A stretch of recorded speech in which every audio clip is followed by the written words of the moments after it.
할렐루야. 반갑습니다. 이 시간 찬양 예배를 사모하시고 예배 자리에 나오신 여러분들을 환영하고 또 축복합니다. 오늘은 건사회 헌신 예배로 함께 예배를 드리고 있습니다. 우리 권사님들을 보면 이런 말이 떠오릅니다. 프랑스의 소설가 마담 드 스탈이라는 사람이 했던 말인데요. 선한 봉사의 씨앗을 뿌려라. 감사의 기억들이 그 씨앗을 자라게 할 것이다 라는 말이 있습니다.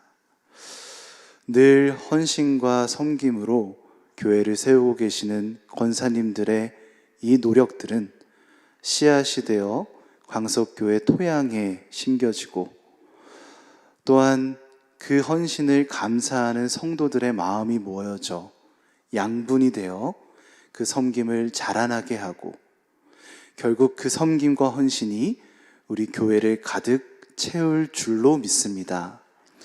오늘 그 사랑과 섬김, 헌신이 여기 예배하는 모든 성도들에게 가득 넘쳐 흐를 수 있기를 주님의 이름으로 간절히 소망합니다. 오늘은 사무엘상 30장 3절에서 8절까지의 말씀을 함께 보았습니다. 오늘 말씀의 제목은 울고 묻고 얻다. 울고 묻고 얻다라는 제하의 말씀입니다. 이 제하의 말씀을 통해서 주님께서 오늘 우리에게 은혜 주시기를 원합니다. 오늘 우리가 읽었던 본문 다윗이 등장하죠. 이 다윗은 시글락 지역에 머물고 있었고, 이 상황 가운데 아주 절망스러운 사건을 경험하게 됩니다. 말씀을 다시 한번 읽어볼 텐데요. 사무엘상 30장 3절 말씀 함께 읽어보겠습니다. 시작.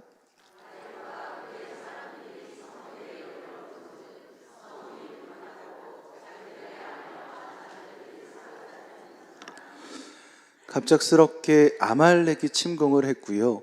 그래서 다윗이 살고 있던 성읍이 불탔고, 다윗을 포함한 다윗을 따르는 자들의 아내와 자녀들이 사로잡혀 갔습니다.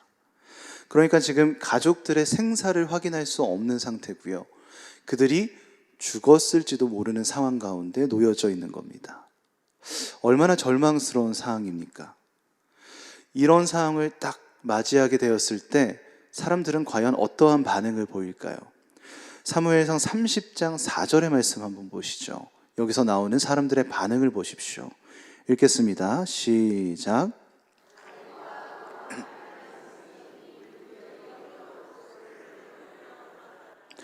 그들의 반응이 어떻습니까? 기력이 없도록 소리를 높여 울었다고 합니다. 이 말은 울다가 모든 힘을 다 소진할 정도로 계속해서 울었다는 뜻이죠. 그들은 울었습니다. 생각해보면 달리 그들이 선택할 반응은 없습니다. 그저 울 수밖에 없는 상황이었고요. 우리가 만약 그 상황에 있다 하더라도 똑같이 반응했을 겁니다. 울고 또 슬퍼했을 거예요. 그런데 오늘 다윗의 상황을 보면 그 상황이 훨씬 더 심각합니다. 사무엘상 30장 6절 말씀 보시죠. 여기서 보면 다윗은 더 심한 고통을 겪게 되는데요. 함께 읽겠습니다. 시작.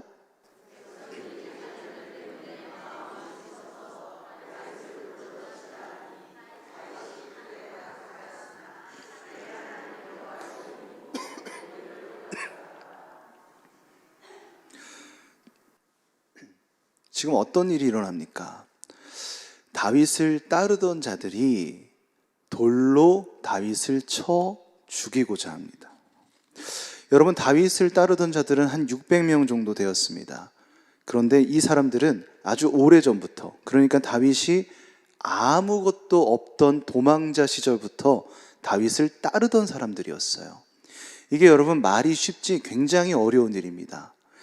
다윗이 도망자였다라는 것은 그를 따른다면 같은 도망자 신세라는 것을 의미하고요. 다윗이 위험과 죽음의 위협 가운데 놓여져 있다라고 하면 그를 따른다면 똑같은 위험과 위협을 당하게 된다는 뜻입니다. 그런데 지금 다윗을 따르던 이 600명은 그러한 상황 속에서도, 그러한 어려움 속에서도 다윗을 저버리지 않고 끝까지 따랐던 사람들이었어요. 그러니까 그 의리가 얼마나 셉니까? 이 사람들은 참 충실한 부하들이었다는 거죠. 충성도가 굉장히 높았습니다. 그런데 그런 사람이 가족을 잃은 슬픔에 잠기자 다윗을 돌로 쳐 죽이고자 하는 겁니다. 그들의 상실은 분노가 되었고요. 그들의 분노는 극단적인 살해 욕구로 번져지게 된 거죠. 여러분, 여기서 보면 다윗의 상황이 얼마나 심각한지 느껴지시지요? 그의 상태가 어떠한 것 같습니까?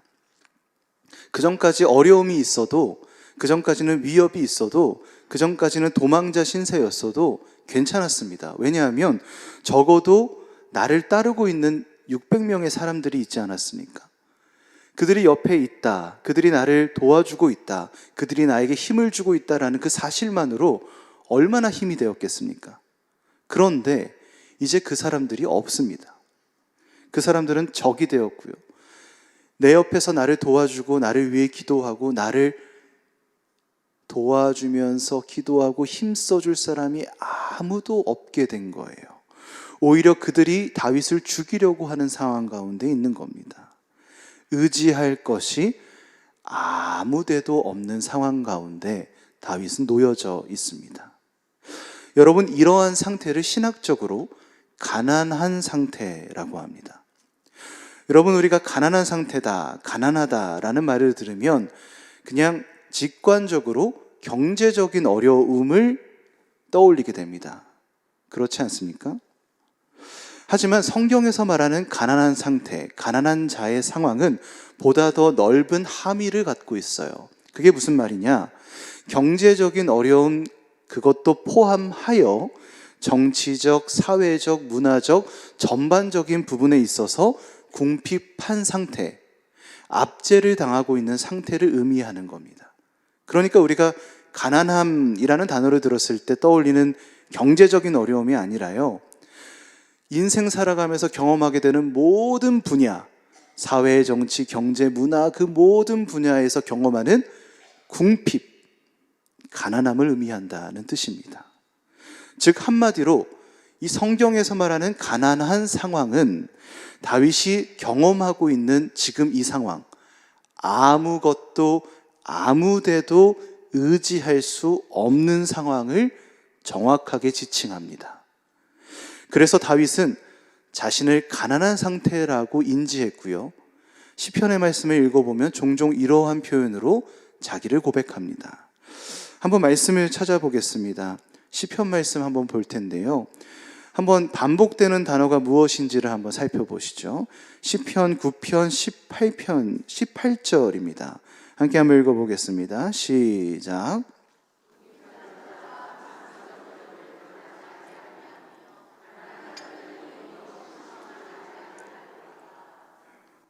계속해서 한번 읽어보시죠. 시편 10편 9절입니다. 함께 읽겠습니다. 시작.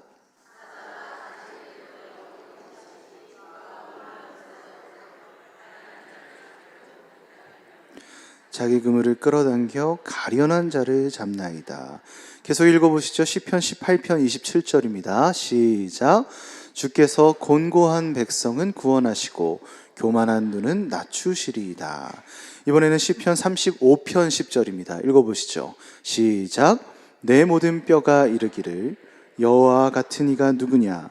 그는 가난한 자를 그보다 강한 자에게서 건지시고 가난하고 궁핍한 자를 노력하는 자에게서 건지시는 이라 하리로다. 마지막으로 한 번 더 읽어보시죠. 시편 74편 19절입니다. 시작.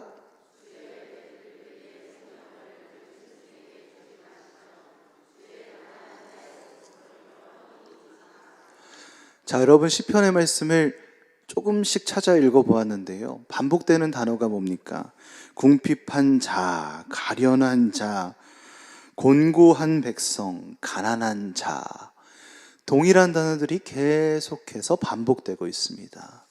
다윗은 시편에 기록된 여러 가지의 고백을 통하여 지금 이렇게 하나님께 외치고 있는 거예요. 주님, 나는 가난하고 궁핍합니다 라고 말입니다.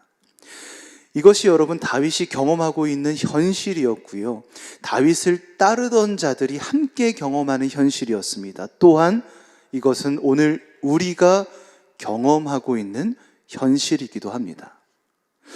우리는 인생을 살아가면서 이 다윗과 같은 상황을 모두 다 경험합니다. 단 한 사람도 궁핍과 가난을 경험해보지 않은 사람은 없습니다.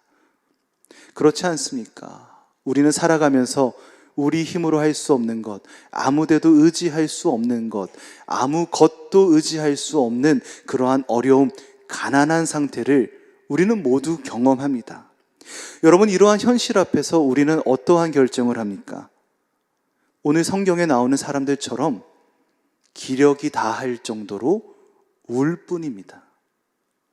우리가 이러한 상황을 경험하면, 맞이하게 되면 다른 것을 선택할 힘이 없습니다. 그저 그 자리에 넘어져 쓰러져 울 뿐이죠. 피해갈 사람이 없습니다. 하지만 여러분, 우리는 이 가난함이라고 하는 단어를 보면서 마음속에 예수님의 말씀이 떠오릅니다. 마태복음 5장 3절을 보면 예수님께서 그를 따르는 제자들에게 이렇게 말씀하셨죠. 심령이 가난한 자는 복이 있나니 천국이 그들의 것임이요. 여러분, 예수님께서는 심령이 가난한 자, 궁핍한 자가 복이 있다라고 말씀하십니다. 여러분, 이것이 이해가 되십니까? 가난한 자, 궁핍한 자가 어떻게 복이 있을 수 있습니까? 여러분, 생각해 보십시오. 우리가 계속해서 이야기했지만 가난한 자는 아무것도 의지할 것이 없는 자입니다. 아무 데도 의지할 곳이 없는 사람이 바로 가난한 자예요. 그런데 이 가난한 자가 어떻게 복이 있을 수 있냐는 말입니다. 그런데 여러분, 우리가 곰곰이 생각해 보면 가난한 상태가 돼야 얻을 수 있는 복이 드러납니다. 그것이 무엇이겠습니까? 가난한 사람은요, 아무것도 의지할 수 없기 때문에 100% 하나님을 의지할 수 있는 상태가 됩니다. 아무데도 갈 수 없는 상황이 되기 때문에 100% 하나님께만 갈 수 있는 상태가 된다는 것이죠. 그래서 가난한 상태이기 때문에 하나님만을 바라볼 수 있는 시작점이 됩니다. 여러분, 이것을 가난함의 영성이라고 말할 수 있어요. 그래서 여러분, 가난함은 그저 가난함으로 그치지 않고 하나님만 바라볼 수 있는 가난의 영성으로 발전될 수 있습니다. 그 시작점은 가난으로부터 시작해요. 여러분, 가난함과 가난함의 영성은 한 끗 차이입니다. 가난으로 끝나냐, 가난함의 영성으로 나아가냐, 그것은 딱 종이 한 장 차이라는 뜻이죠. 가난함은 모두가 경험합니다. 모두가 피할 수 없는 경험입니다. 하지만 그 가난함 앞에서 하나님을 의지하냐, 하나님을 의지하지 않냐는 그것을 경험하는 사람의 선택에 따릅니다. 여러분은 어떠한 선택을 하고 계십니까? 가난함이 아무것도 할 수 없는 상황이 나에게 왔을 때 여러분은 어떠한 것을 선택하십니까? 우리가 오늘 읽었던 본문의 말씀 앞에를 살펴보면 사무엘상 27장에 사울이 등장합니다. 여러분, 사울은요, 다윗과 똑같은 경험을 합니다. 동일한 어려움에 놓이게 되고요, 동일한 죽음의 위협 앞에 놓이게 되고요, 동일한 상황, 동일한 아무것도 의지할 수 없는 상황 가운데 놓이게 됩니다. 그런데 이 사울의 선택은 무엇이었습니까? 사울은 엔돌의 신접한 여인을 찾아갑니다. 그리고 그 무당에게 어떻게 해야 할지 뜻을 구하죠. 사울이 선택했던 건 무당을 찾아가는 거였습니다. 결국 그는 전쟁 중에 자살했고요. 비참한 죽음을 맞이하게 됐습니다. 여러분, 사울은 울 수밖에 없는 가난함을 경험하게 되었고요. 그는 여전히 가난함에 머물렀습니다. 그의 울음은 그치지 않았지요. 그런데 여러분, 다윗은 어떠합니까? 다윗은 사울과 정반대의 선택을 하죠. 성서학자인 로버트 베르게는 이러한 말을 우리에게 남겼습니다. Nevertheless, he did not let the situation master him. Instead, he found strength in the Lord his God. 번역하면 뭡니까? 그럼에도 불구하고 그 고난이 다윗 자기 자신을 지배하도록 허용하지 않았다는 거예요. 대신에 하나님 여호와 안에서 그분이 주시는 힘을 발견했습니다. 다윗이 선택한 건 바로 이 선택이었어요. 여러분, 상황은 동일했습니다. 사울과 다윗이 경험하는 경험은, 상황은, 위기는 똑같습니다. 하지만 다윗은 전혀 다른 선택을 하죠.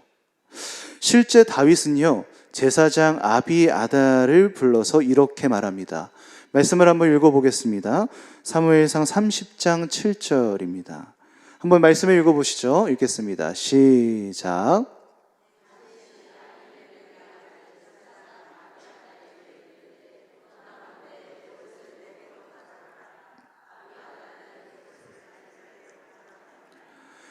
자, 다윗이 무엇을 가져오라고 합니까?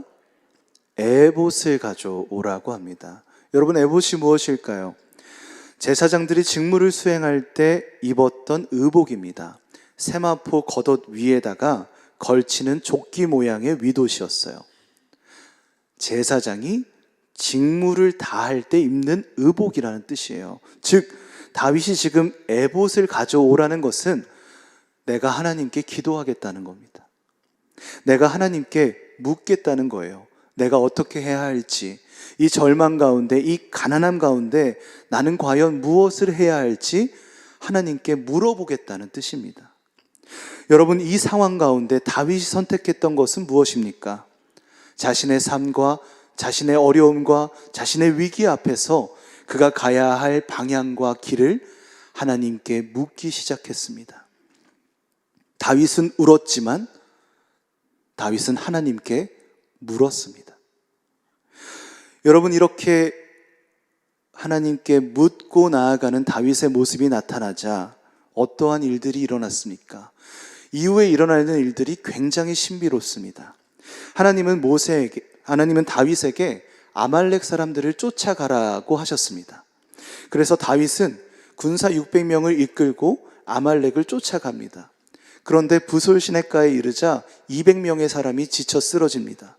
그래서 다윗은 할 수 없이 200명은 내버려 두고 400명을 데리고 다시 쫓아가기 시작하죠. 참 어려운 상황이었습니다. 근데 더 어려운 것은 뭐였냐면 이 400명으로 아말렉을 쫓아간다 한들 아말렉을 찾을 방법이 없는 겁니다. 그들이 어디에 있는지, 어디에 숨었는지, 어디서 무엇을 하는지, 나의 아내와 가족들은 어디에 있는지를 도통 알 수 없는 거예요. 쫓아가고 있지만 앞길을 알 수 없는 상황이었습니다. 그런데 참 놀라운 일이 일어나죠. 사무엘상 30장 11절 말씀 한번 읽어보겠습니다. 한번 읽어보시죠. 시작.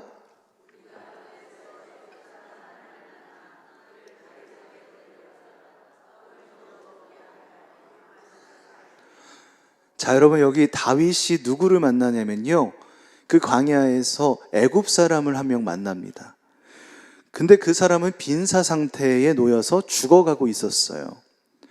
다윗은요, 아말렉을 쫓고 있는 아주 시급한 상황 가운데 있었지만 그 발걸음을 멈춥니다. 그리고 그 애굽 사람을 먹이고 도와줘요. 그리고 그를 낫도록 치료해 줍니다. 그런데 참 재미있는 일이 그렇게 치료해 주고 나니까 이 애굽 사람이 알고 보니 아말렉의 종이었던 거예요. 특히 아말렉이 다윗의 진영을 침공하고 약탈했을 때 그 현장에 있었던 사람이 이 애굽 사람이었습니다. 근데 그 사람이 병에 들자 아말렉의 주인이 이 사람이 쓸모없다라고 여겨서 그를 광야에 버리고 간 거예요. 결국 여러분 어떻게 되었겠습니까? 다윗은 그 애굽 사람을 치료해 주어 그 사람은 은혜를 갚고자 합니다. 그래서 아말렉이 어디 있는지 정보를 얻게 되고요. 그와 함께 아말렉을 찾아 공격하게 됩니다. 다윗은 아말렉을 찾을 수 있었고요.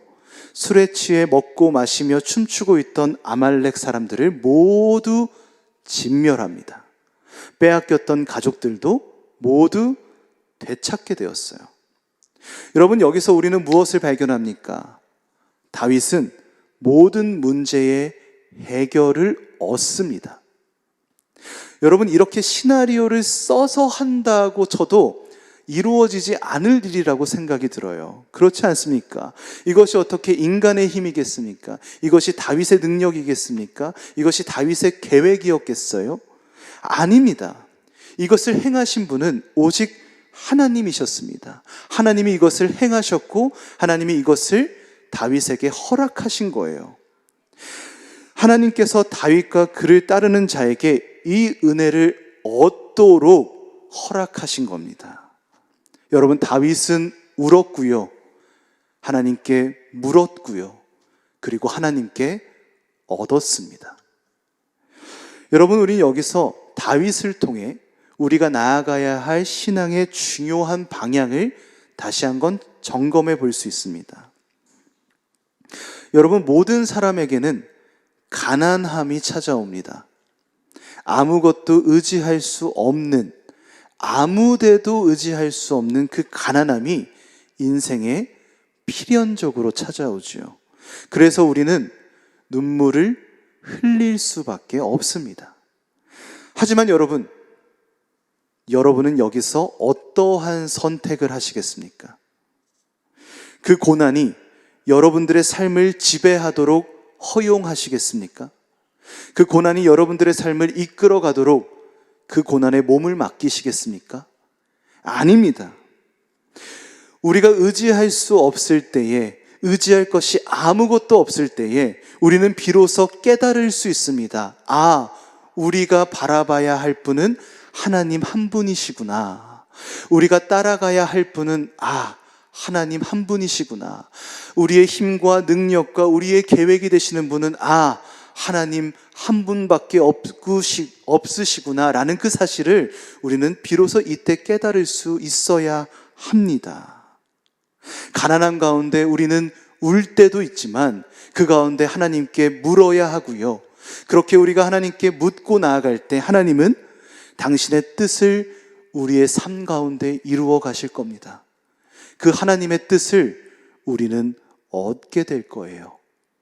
물어야 그것이 가능합니다. 그렇게 우리는 울고 묻고 얻습니다. 사랑하는 여러분, 여러분들은 지금 어떻게 살아가고 계십니까? 지금 울며 어디로 가고 계십니까? 지금 울며 무엇을 바라보고 계십니까? 지금 울며 누구를 부르고 계십니까? 여러분, 가난함 가운데 가야 할 곳은 하나님뿐입니다. 가난함 가운데 바라봐야 할 분은 하나님뿐입니다. 가난함 가운데 우리가 부르고 물어야 할 분은 하나님뿐입니다.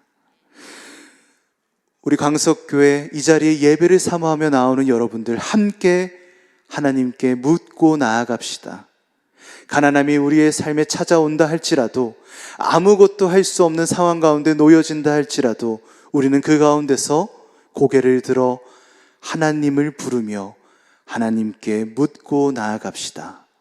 그렇게 우리가 행하며 나아갈 때 하나님은 여러분들 삶 가운데 역사하시고 선하신 그분의 뜻을 여러분의 인생 가운데 기필코 이루어 가실 겁니다. 다윗이 그랬고 믿음의 선조가 그랬고 여러분들이 그리할 것입니다. 오늘 이 믿음과 결단의 고백들이 사랑하는 저와 여러분들에게 가득 넘칠 수 있기를 주님의 이름으로 간절히 축원합니다.